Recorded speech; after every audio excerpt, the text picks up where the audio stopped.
ऐसे लग रहा है कि जैसे दुनिया जहान की दौलत मेरे पास है। मेरे लीडर का, मेरे कायद का इस्तेमाल करदा साफ़ा, इनमें से इस साफ़े में से उनकी खुशबू, उनकी महक आती है। मैं 10 लाख कहूँ कि 10 लाख आप दें ना, ये साफ़ा आपको दे दें। 10 लाख तो भी नहीं, कैश है 5 लाख दे दूँ ना, साथ ये मोबाइल दे दूंगा, आईफोन है 15 प्रो लेटेस्ट मॉडल है। इसको शीशे का एक बॉक्स है, उसमें रखा हुआ है, देखने होता है, उसको निकालते हैं, खुशबू महसूस करते हैं, वहीं रख देते हैं। और वुजू के बगैर हमारे घर में कोई इसको हाथ नहीं लगाता। इनको मैं अभी दे रहा हूँ, ये आपके पास ही है। तो मैंने ये साफ़ा रिसीव किया और लोग मुझे इस तरह से देख रहे थे कि बस ये आएगा और हम इससे छीन लेंगे। मैं तो वो पानी की बोतल जो मैंने दम करवाई थी वो आज भी हमारे दराज में पड़ी हुई है, उसको हाथ नहीं लगाने देते कि शायद मोहतरम के हाथ लगे हुए हैं। अस्सलाम वालेकुम नाज़रीन, मैं हूं आपका होस्ट आसिफ अली और आप देख रहे हैं नूर पाकिस्तान। इस वक्त हमारे साथ जो भाई मौजूद हैं, आपने इनको पहले तो शायद कभी ना देखा हो, लेकिन आज इनको अपने चैनल पर इनवाइट करने की सबसे ख़ास वजह यह है कि इनके कंधे पर जो आप साफ़ा देख रहे हैं, ये आप यकीनन अक्सर साद हुसैन रिजवी के कंधे पर देखते होंगे और ये उन्हीं का अता करदा हुआ इनको ये साफ़ा है।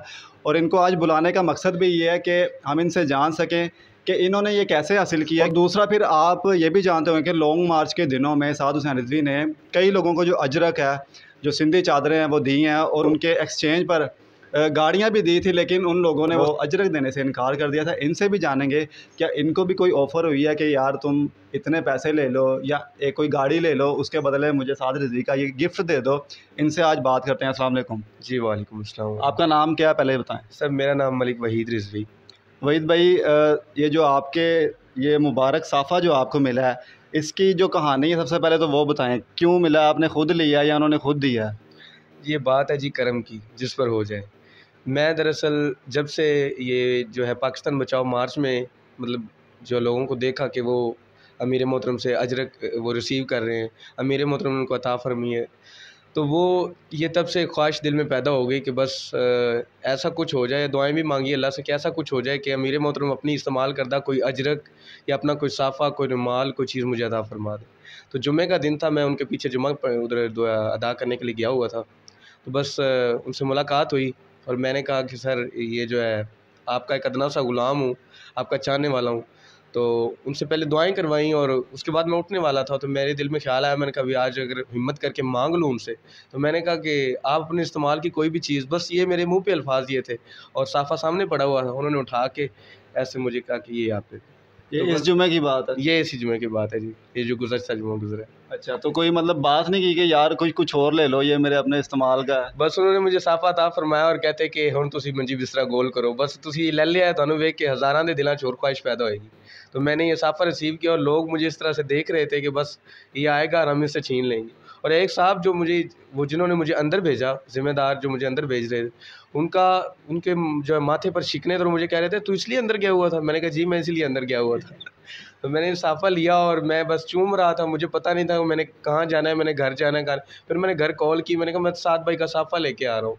तो फिर मैंने ये पकड़ा और मुझे पता है जैसे मैं घर पहुँचा हूँ और पहुँच के बस जो भी घर वाले जिन्होंने दरवाज़ा खोला वो सब इसको बारी बारी चूम रहे थे और उनकी खुशी का कोई पैमाना ही नहीं था। अभी आपकी क्या फीलिंग है, इसको आपने कंधे पर रखा? बस अल्हम्दुलिल्लाह ऐसे लग रहा है कि जैसे दुनिया जहान की दौलत मेरे पास है। अल्हम्दुलिल्लाह मेरे लीडर का, मेरे कायद का जो है इस्तेमाल करदा साफ़ा, इनमें से इस साफ़े में से उनकी खुशबू, उनकी महक आती है। तो मुझे और कुछ नहीं चाहिए, बस मुझे ये सारी दुनिया मिल गई।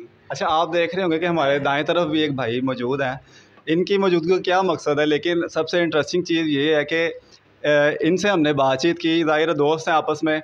तो जब इनको पता चला कि ये साफ़ा साद हुसैन रिजवी का है, तो इन्होंने इनको एक बड़ी ऑफ़र करवाई कि ये साफ़ा मुझे दो। इन्होंने क्या ऑफ़र कराई, इनसे बात करते हैं। अस्सलाम वालेकुम। वालेकुम सलाम। सर, नाम क्या आपका? हाफिज़ आकिब अली। आकिब भाई, आपको पता चल गया जब ये साफ़ा साद हुसैन रिजवी जो TLP के अमीर उन्होंने दिया है, तो क्या बात दिल में आई जो आपने इनसे कहा कि यार मुझे दे दो ये, और क्या आपने इनको डिमांड की? सर पहले जैसे मुझे पता चला तो मैंने इन्हें फ़ोन पे ही कह दिया कि आपने ये मेरे लिए रख लेना है। अच्छा। मगर वो अब इतने शौक़ से उनको मिला है, ठीक है, तो तो मैंने तो उन्हें कहा कि भाई मेरे से आप ना जो आप कहते हैं मैं आपको वो दे देता हूँ, आप मुझे साफ़ा दे दें। आपकी वैसे अगर पैसों की बात करें कि चले यार तू इतने पैसे ले ले, कितने आप पैसे देने के लिए तैयार हैं साफ़े को, अगर आप कहें कि यार इतने पैसे ले लो? मैं भाई जितने कहेंगे ना उतने देने के लिए तैयार हूँ। 1 2 3 4 मैं 10 लाख कहूँ कि 10 लाख आप दें ना, ये साफ़ा आपको दे दें। भाई 10 लाख तो भी नहीं, कैश है 5 लाख दे दूँ ना, साथ ये मोबाइल दे दूँगा, आईफोन है 15 प्रो लेटेस्ट मॉडल है। अच्छा, ये इनको मैं अभी दे रहा हूँ, ये आपके पास ही है भाईजान, ये देख लें, नगदो नगद काम नहीं जी नहीं, तेरी कैद तसलसल के सबब ज़िंदा हूँ, तेरी तहवील से निकलूँगा तो मर जाऊँगा। ये साफ़ा जो मुझे अता हुआ है ना, पूरी दुनिया भी मुझे मिल जाए तो मैं एक 5 लाख इनाम, और ये देखें आईफोन चल भी रहा है। तो आपको पता है नौजवानों की सबसे पहली डिमांड आजकल आईफोन है। होगी, मैं नहीं कहता नहीं होगी, होगी लोगों की, लेकिन जिस टाइम मुझे ये साफ़ा मिला था ना, उस टाइम मुझे ये डर लग रहा था कि मुझसे कोई छीन ना ले। तो वो इसी बात का डर था, मुझे चाहे पूरी दुनिया भी मेरे हाजिर कर दे मेरे कदमों में, मैं ये साफ़ा नहीं दूंगा, 1 मिनट के लिए भी नहीं दूंगा। हाँ, चूमने के लिए मुझसे ले ले, मोहब्बत है उनकी, भाई है मेरे। नहीं देखिए, अगर आप दे दें बिलफर्ज तो आप और भी तो ले लो जाके, आप दुकानों में पड़े हैं। ये उन्होंने अपनी मोहब्बत से अता किया और थपकी दे के अता किया मेरे, उन्होंने कांधे पे थपकी दी और मुझे कहते कि जाओ ठीक है। अगर अब कैमरा बंद करके कहूँ तो फिर दे दोगे? नहीं नहीं नहीं, किसी सूरत भी नहीं देना ये। नहीं, साद रिज़वी को नहीं पता चलेगा। साद रिजवी को पता ना भी चले फिर भी मैं अपने कायद की याद अपने सीने से लगा कर रखूँगा, ये नहीं देने वाला मैं। सर उन्होंने तो कह रहे हैं कि जी आप वैसे देख लें। नहीं, अगर इनकी कुछ और डिमांड है मैं वो कर देता हूँ पूरी, जहाँ से ये कहें कि वहाँ से साफ़ा ला देता हूँ, मगर साथ रिजी का साफ़ा मुझे दे। कोई टूर कर लो, कोई टूर कर लो, कह रहे कोई और डिमांड। किसी सूरत भी नहीं देने वाला।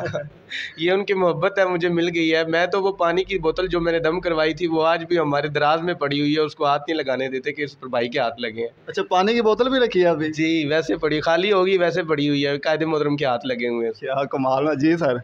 भाई मैं ये कहना चाहूँगा, अगर ये किसी की मानते, मैं तो यही कोशिश करूँगा, मैं ढूंढूँ ये किसकी मानेंगे, अपनी वालदा की मानेंगे, फादर साहब की मानेंगे, मैं उनकी जाके मिन्नत करूँगा मुझे इसे ले दें। अच्छा, वो वालदा की बात कर रहे हैं तो मेरा ख्याल है वालदा के शायद इनको पता नहीं, आप बता रहे थे कुछ। जी बस ये जो कहानी का जो है ना ट्विस्ट, ये वो है कि मेरी वालदा ने ही मुझे मजबूर किया हुआ था। दरअसल जब ये पाकिस्तान बचाओ मार्च में तकसीम कर रहे थे ना मेरे मोहतरम ये चद्दरें और अजरक वगैरह, तो अम्मी का एक ही मुझसे बात होती कि तुम साद रिजवी के साथ होते हो, मैं कि जी होता हूँ, उनके पीछे जुमा भी अदा करते हो, मैं कि जी, तो उनसे कभी उनके जाके वो अजरक या वो ले आओ ना साफ़ा जाके, तो मैं क्या ले आऊँगा, लेकिन मुझे डर लगता है मैं मांगूंगा कैसे। तो उस दिन जो हिम्मत और जो सारा कुछ था वो अम्मी की ज़िद थी, तो मैं तो दे दूँ शायद, लेकिन अम्मी ये कभी होने नहीं देंगी। भाईजान ये मामा की डिमांड है, इसके आगे आप कुछ नहीं कर सकते। सर मैं उनसे रिक्वेस्ट कर लूँगा कि मुझे जो चीज़ आप कहेंगे ना मैं इनको ले देने के लिए तैयार हूँ, जो आप कहेंगे आप डिसाइड कर लें। आखिरी भाई को मनाए ना, हमने तो भाई कह दिया, अब आखिरी उनकी मामा की डिमांड आपने कहा था, लेकिन वो भी उनकी मामा की ख्वाहिश थी। और बता दें यार किसकी मानते, कोई और बात है तो बता दें दिल में। आप कभी ट्राई करें साद रिज़वी के पास जाने की? मैं इंशाल्लाह ट्राई कर चुका हूँ, काफ़ी दफ़ा गया हूँ, मगर 1-2 दफ़ा ही मुलाकात हुई है, मगर ऐसी कोई मुलाकात नहीं हुई कि मुझे भी कोई इनाम दे सके या कोई चीज़ मिल सके। अरे होपफुली आपको मिले, स्पेशल कोई चीज़ मिल जाए, क्योंकि बड़ी सादत की बात है भाई।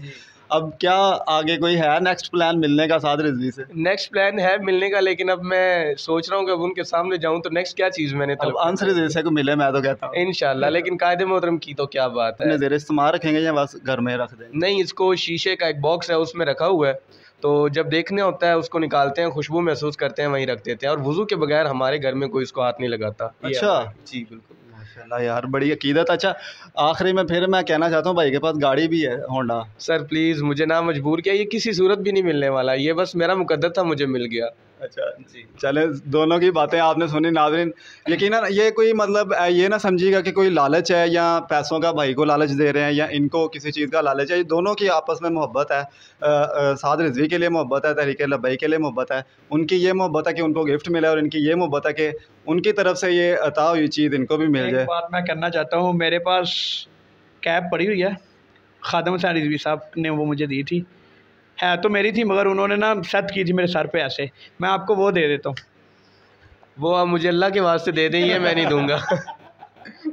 ये नहीं देने वाला मैं, वो आप मुझे दे दें। वो आप अल्लाह के वास्ते ले लें, कोई बात नहीं, मैं अल्लाह के वास्ते नहीं दूंगा, आप ऐसे ज़्यादा गिफ्ट साथ ले लें। माशा चले जी, दोनों की मोहब्बत है, इसमें कोई मतलब कोई दूसरी राय नहीं है कि जी वो उसके लिए कर रहा है या उसके लिए कर रहा है, दोनों की मोहब्बत है। नाज़रीन आपको वीडियो कैसी लगी आपने कमेंट सेक्शन में अपनी राय का इज़हार लाजमी करना, और अगर आपको भी कोई चीज़ साद रिज़वी साहब की तरफ से मिली है वो भी कमेंट सेक्शन में लाजमी बताइएगा। मिलते हैं आपसे नेक्स्ट वीडियो में, तब तक के लिए अल्लाह।